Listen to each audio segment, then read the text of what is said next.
Good morning, I hope. This is Friday, April 17th. Just another check in to see how you're doing, to make sure we're staying connected, and just to share a few thoughts here and there with you. This week we've been focused on in the beginning, God created his creativity and how we reflect his creativity. We create with our hands. We create with our words. We create with our thoughts. We create. We are at our core. We are people who love to create. And we have this choice right now in our life, and we've been having this choice for a long time. Do we consume? Do we just take things in and just watch something, or do we create? Do we enjoy the beauty? Do we look at things and see the beauty of things? Do we put ourselves in situations where we are creating something? And I want to tell you one of the most beautiful things that we get to create is stories, narratives. The Bible is written in such a way that the majority of it is written as a story, and I think there's reason for that. God knew well before any psychologist or a sociologist studied it or knew it that we learn better in story. We learn in experience, but we learn in story. We understand. We love a good story. We stories form. Stories kind of create something in our lives, and at the core of who we are, we live a story, and we are also storytellers. And part of creating is really being a storyteller, because your story is a beautiful story. As much as it might have some brokenness in it and some struggle, and you might think this is not a great testimony. This is not, God hasn't saved me from anything major. You have so many stories of what God has done, is doing, will do, that your story is your story. No one else. There's no story like your story, and we get to share it. Not just the spiritual side, even though it's a great part of the story, but also the funny things and the life things, and stories create enjoyment, and just they do something for us. One of the stories that I was remembering as I was thinking about this video log is when I was in my old house, my last house. The in the bathroom, something was the thing was broken. I couldn't fix it. That's why I couldn't even think of the name of what it is.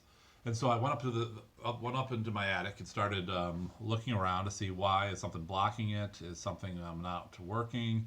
And so I'm walking along, and Gina's downstairs cleaning a little bit, I think, or we're just walking down the hallway, and I misstepped, and my foot goes right through the ceiling. And I look down, there's a hole, there's my leg, and there's Gina a few feet away looking up at me like, "What did you do?" Now, I'll tell you, there's no meaning to the story, really. I mean, it's just kind of a fun story. But as one of the things that God does with our brain is, as I pull that story out, more stories of that time frame can start percolating in my mind. I think of my burn barrel in my backyard. I love to burn, as you can tell. The last Sunday, I love fire. There's something beautiful about fire, and so I had a burn barrel, and I burned everything I could burn. And I remember this carpet that we had that we tore out, and I take it out, put it. I have never seen flames so high. I thought if there was ever a time I felt like the fire department was going to come, it was at that moment. And Gina's still watching me and like shaking her head at me and watching me burn this thing. And my mind goes to why we had that carpet out.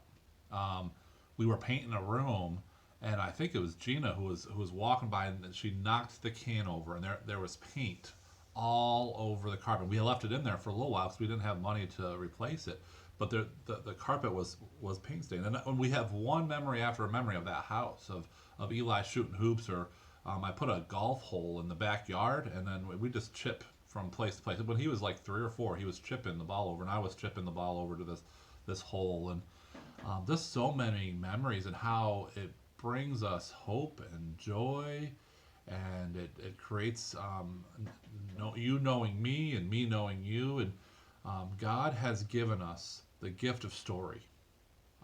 He has written his book, the Bible, in story.